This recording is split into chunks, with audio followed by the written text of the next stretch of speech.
our link between the two types of integration of functions of two variables that we've been looking at. Okay?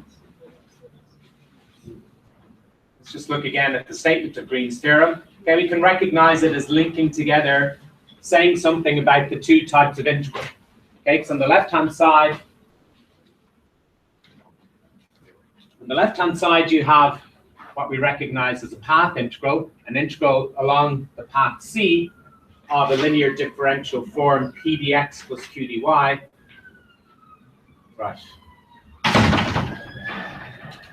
Sorry about that. Oh. Wonders of technology. Okay.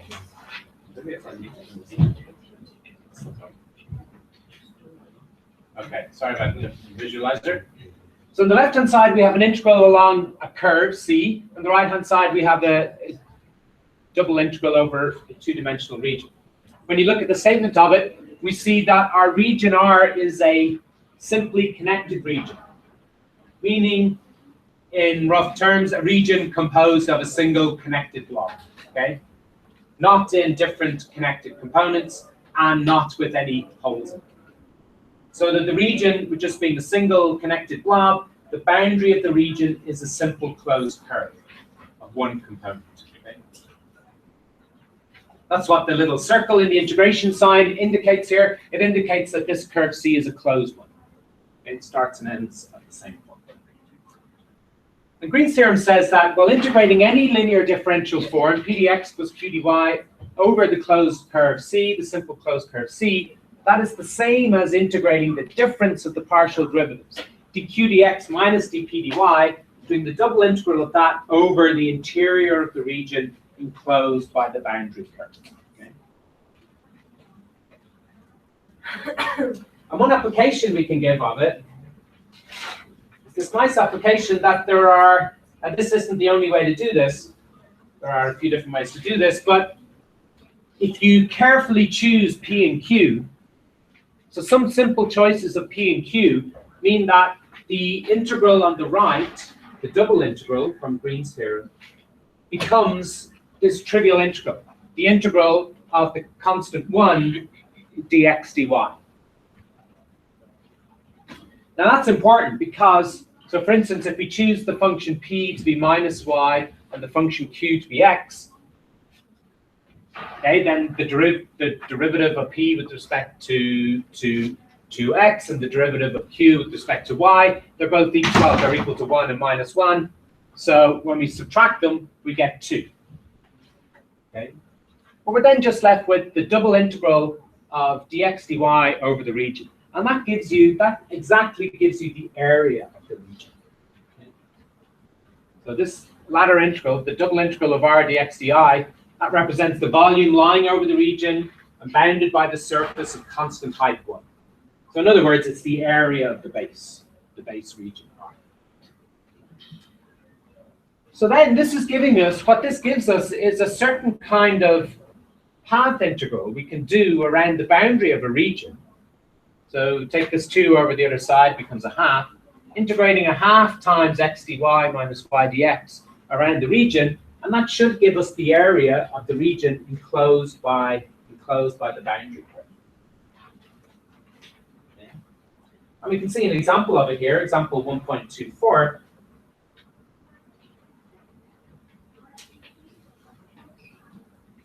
We take these parametric equations here, xt and y of t. They define an ellipse in the plane.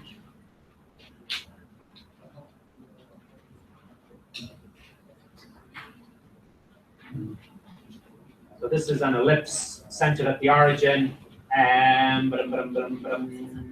it goes from A minus A, B minus B.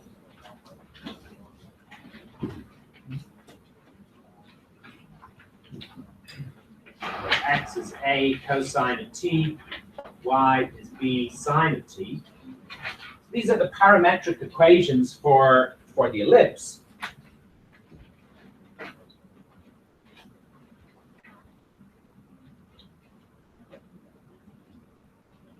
These are the parametric equations for the ellipse.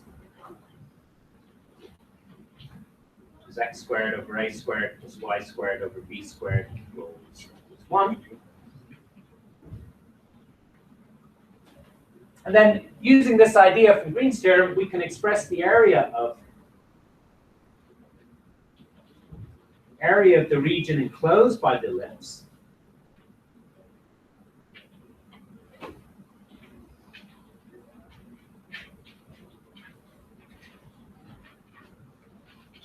as the area equals a half of the integral around the closed curve around the ellipse E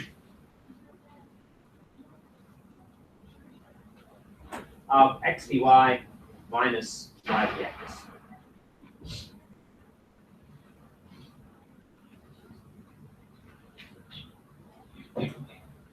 Okay, so we can come at this, we can evaluate this area kind of indirectly by integrating this linear differential form, x dy minus y dx, around the boundary ellipse E.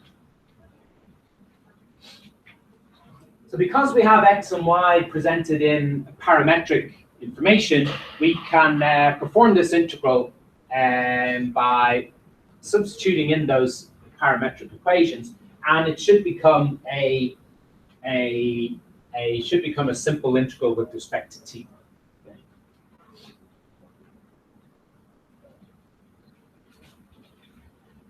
So what are we integrating here? Well, x is a cosine of t.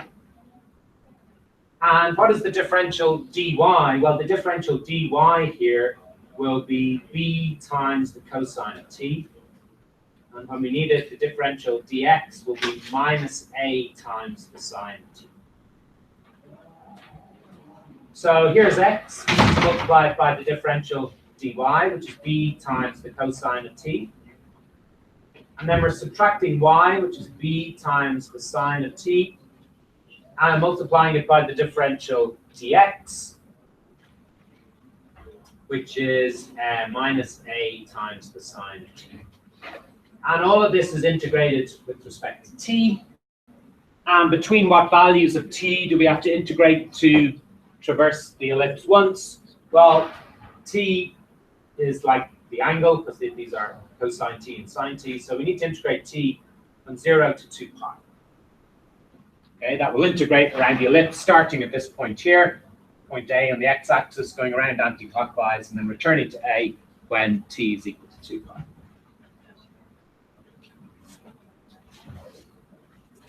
But this integral becomes quite doable when you notice that this is AB times cosine squared plus sine squared dt. So this is of course just equal to 1. So you're integrating AB dt.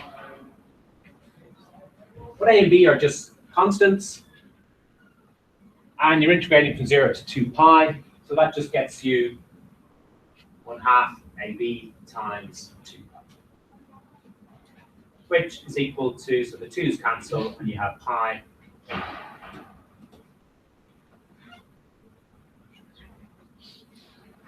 Which is indeed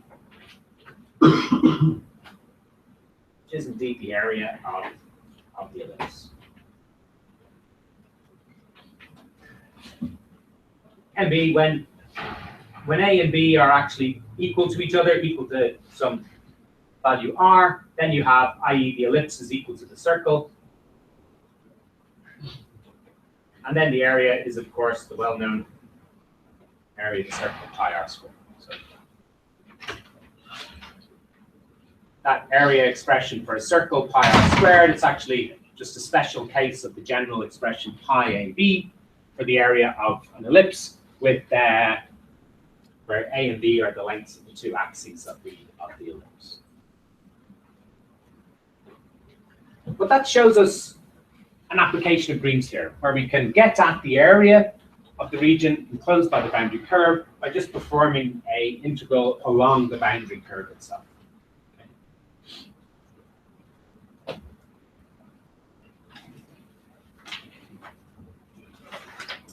Okay, any queries about that or questions you might have?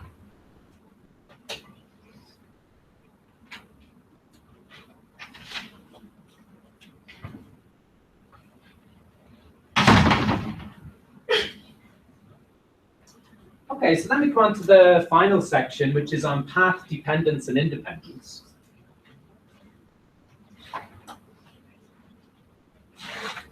Now, up to now, in various of the discussions about integrating along curves, we've seen some examples pointed out where if you're integrating along a curve between 2 points in the plane, that sometimes those integrals are sensitive to what the particular curve is. So if you integrate between the same 2 points but along a different curve, you can get a different value to the integral. And we've seen examples where that is the case. So going along one curve between 2 points A and B, and integrating along a different curve,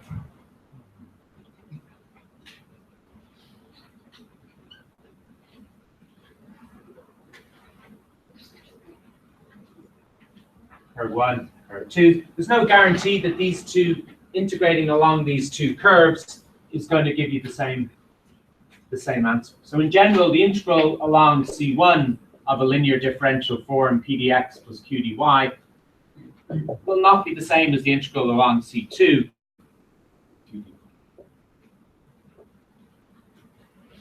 But sometimes it is. So there are some linear differential forms, and no matter which curve you lay out from some specific start point to some specific end point, you always seem to get the same value of the integral. Okay, so this is what we want to analyze here, and maybe see if we can characterize some situations where we can identify when this feature may be present or not. Okay? So in general, we have this property here, which is known as path dependence.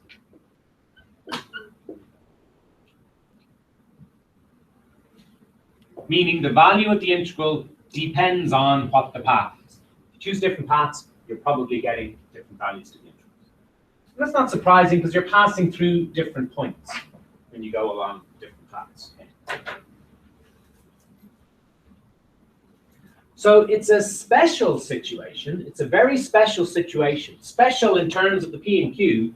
A special situation when it happens that the path doesn't matter.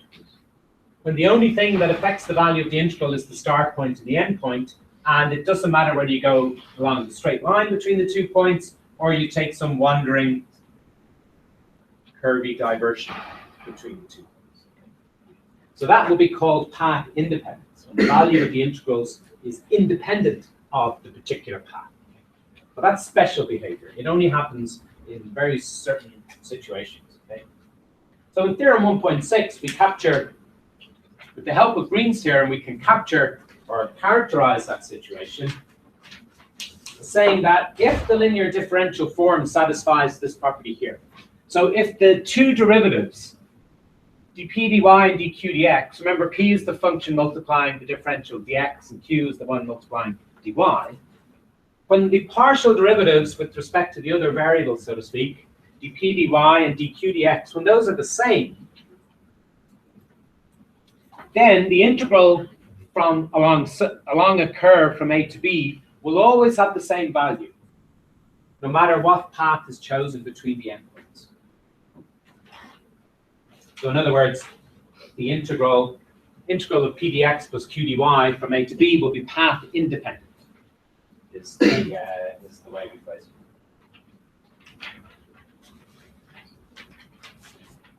So we need to look at the proof of this and see why it's true. And it's an application of Green's theorem. This is the proof of theorem 6. We give a reasonably detailed argument for it. So first of all, we prove a simple case.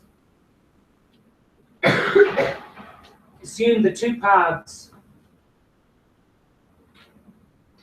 C1 and C2 from A to B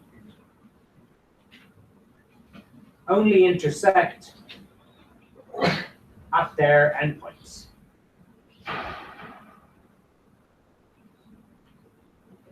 So you've got some generic situation like this. You've got 2 points A and B. You've got one curve C1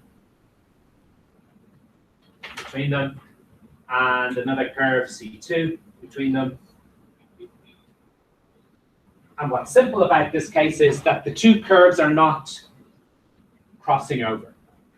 This is kind of the general situation where the curves might cross over a few times. But if the 2 curves avoid each other except at the endpoints, that's a simple case we're going to look at first of all.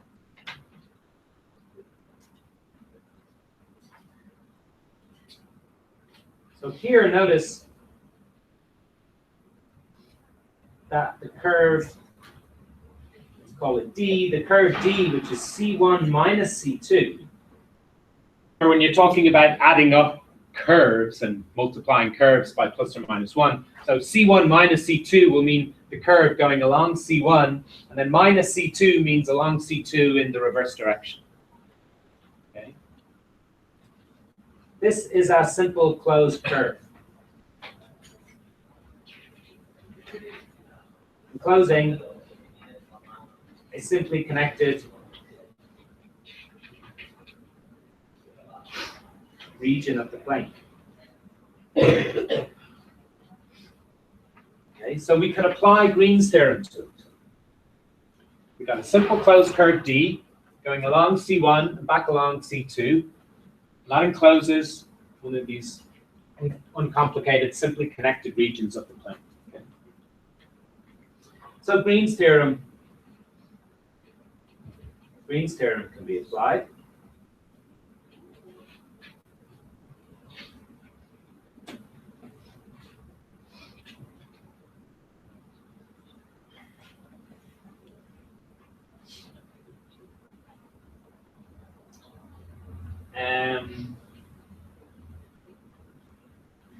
I just made a slight movement. So the curve D goes clockwise. Do I need it to go anti-clockwise? Yeah, I do. Just to respect the statement of Green's theorem, my boundary curve should be going anti-clockwise around the region. So I'm going to go along minus D. So minus D will go along C2 and then back along C1. So it'll be C2 minus C1. So I choose that to make sure it's going anti-clockwise.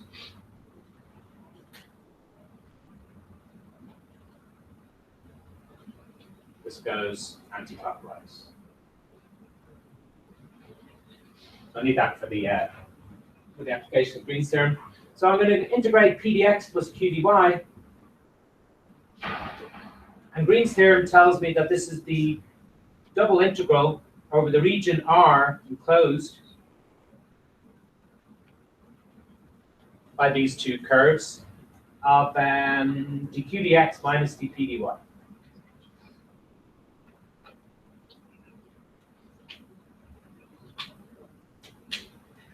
But of course, the assumption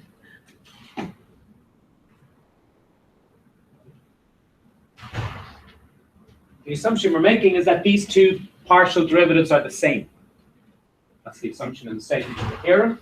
dq dx equals dp dy.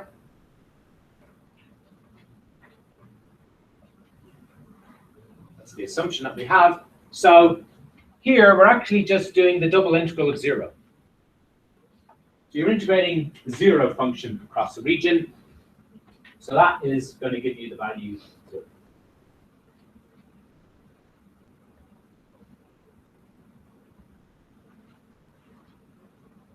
The left-hand side here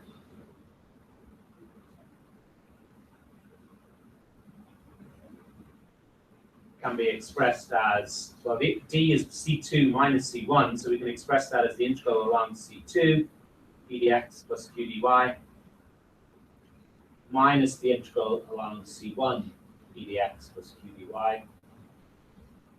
And this is, again, still equal to 0. So in other words, the integral along C1 and C2 is the same.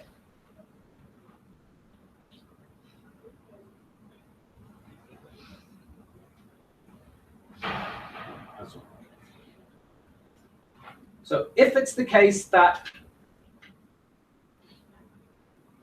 dq dx is equal to dp dy, if we're in this simple case where the curves do not intersect, then Green's theorem can be applied to the concatenation of the two curves, going anti-clockwise around the region.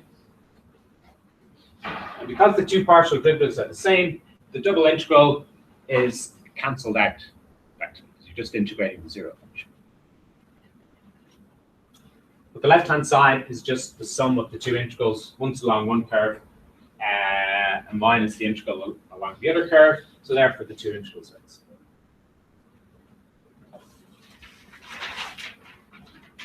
Well, that's the general case. Sorry, that's the special case. So what more is needed to prove the general case?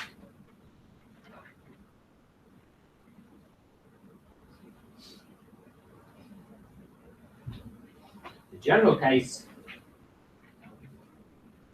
can be proved by applying a simple case several times.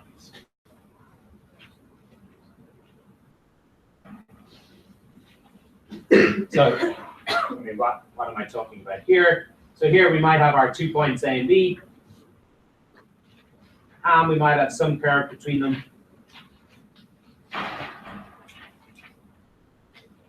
And another curve between them.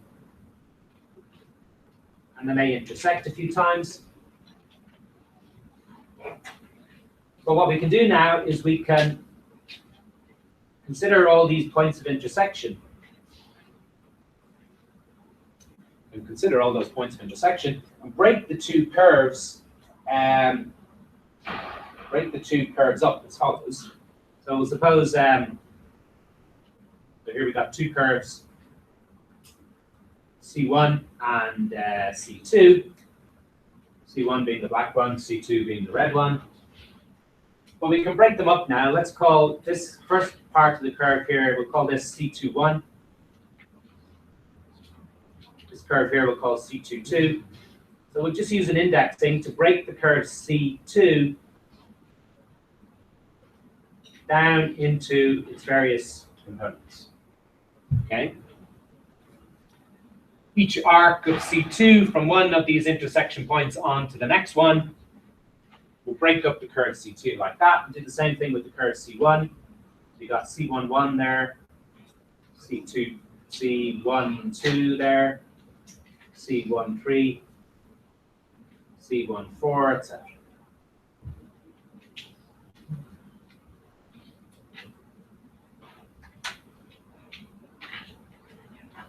So we can split each curve between the intersection points, consecutive intersection points.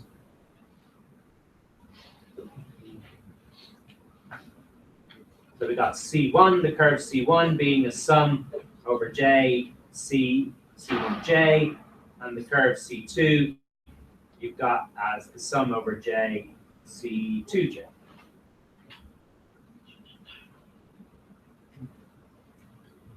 Meaning when you're adding curves together, you're just concatenating them, stringing them together end to end. So C1 is C11 plus C12 plus C13, etc. And the same for C2. Okay, is my writing big enough there? And you can see the idea. So the general case where you have many points of intersection, but if you just focus on this bit here looks like the simple case again. And then this bit here looks like the simple case. This bit here looks like the simple case.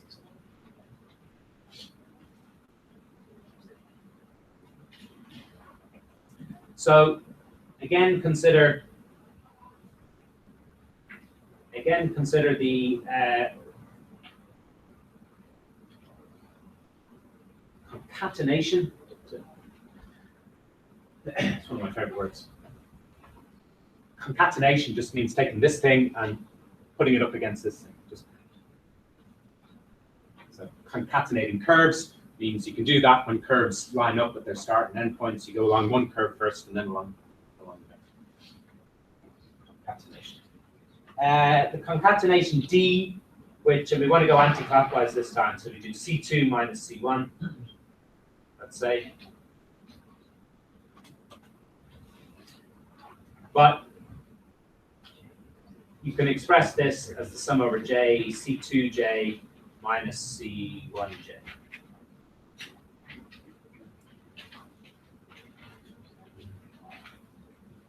So going out along C2 and then back along C1, that can be expressed. You can break that down into just going around this loop first, then going around that loop, then going around that loop. So each component here is the simple case already proved.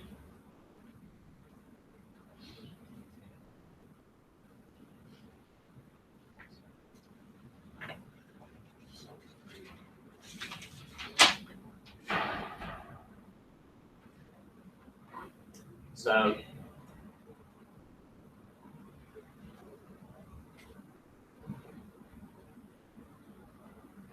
closed integral along D will be equal to sum over J, the closed integrals along C2J minus C1J.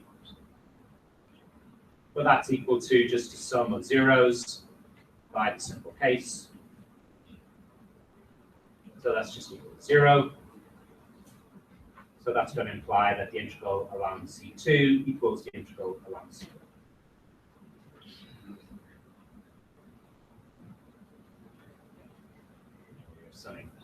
Summing over the index J, closed integral along C2J minus C1J.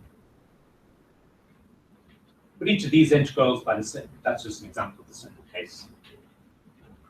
So that integral is 0 by the application of Green's theorem, and you're just adding up a load of zeros. So you just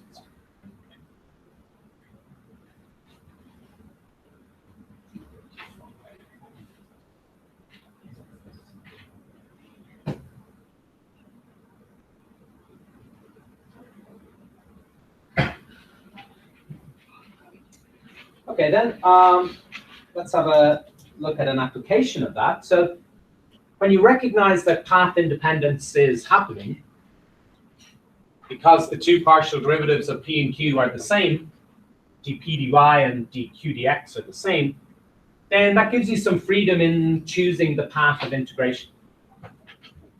So if we have a look at example 1.25,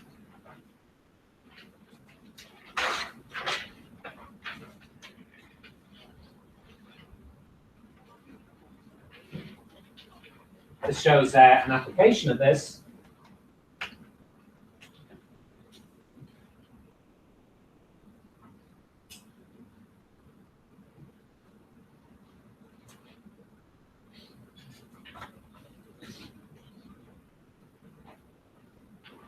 Okay, so we've got this integral I, is the integral along a curve C. Well, so C is some curve from A to B. We're integrating 6xy squared minus y cubed dx plus 6x squared y.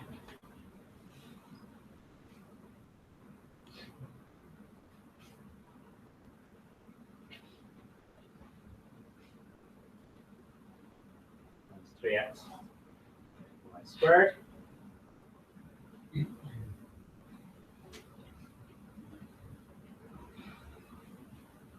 dy, so this is our p function here. This is our q function here.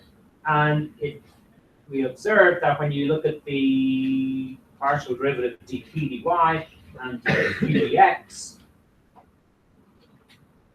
that they are both the same.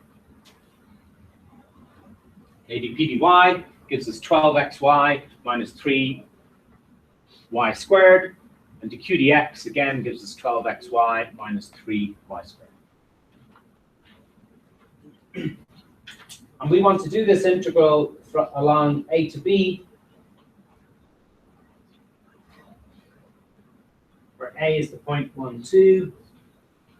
So this is a, and B is the 0.34.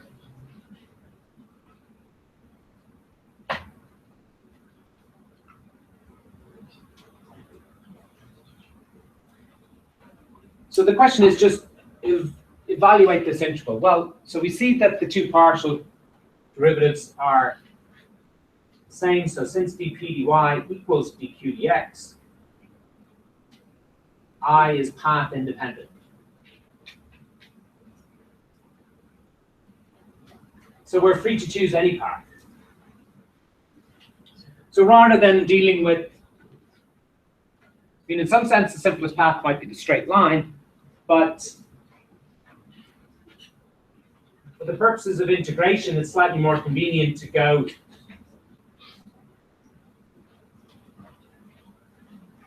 parallel to the axes. So when you go parallel to the axes, that automatically means that one of the differentials, dx or dy, is equal to 0, and the other variable is held at a constant.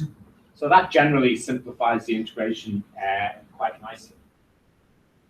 So we can say I is equal to the integral along AB, which is going to be the integral along C1 plus the integral along C2.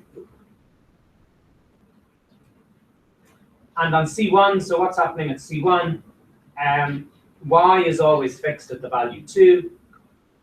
So dy is equal to 0, and x goes from 1 up to 3. And along C2, x is fixed at the value 3, so dx is equal to 0, and y goes from 2 to 4.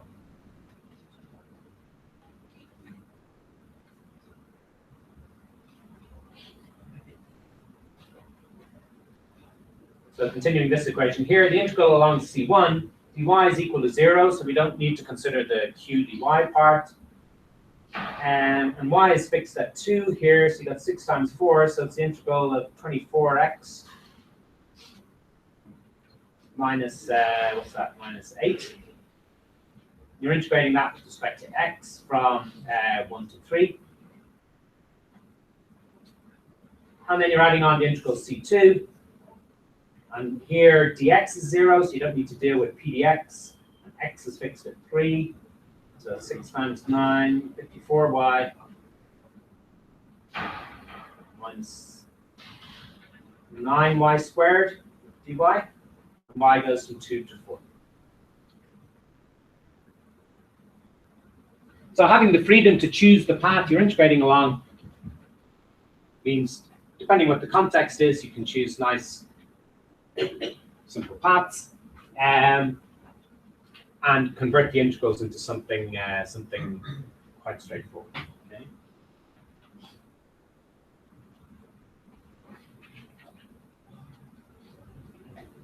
Okay.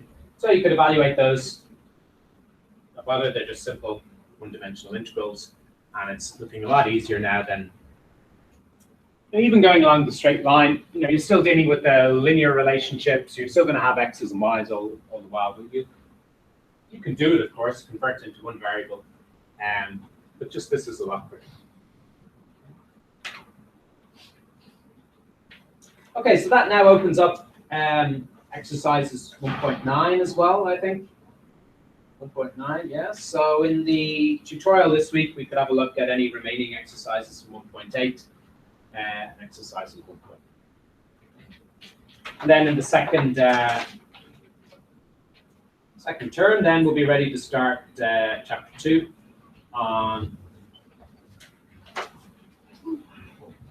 Laplace transforms. So I've got copies of these past papers here, so I'll just leave these at the top of the class, and you can pick one up on your way out. There's 2 papers. I've just printed off my questions on them. And at the examples lecture this evening, we'll go through some of these questions as a way of revising this term's topics. So there's 2 files here, so you can just take one of each on your way out. I'll put them at both sides, so either take from those 2 or these 2, depending on where you're going. Just take one of each or one of each. We've got a few minutes, I can hang around. So if you've got any questions about anything, feel free to come up.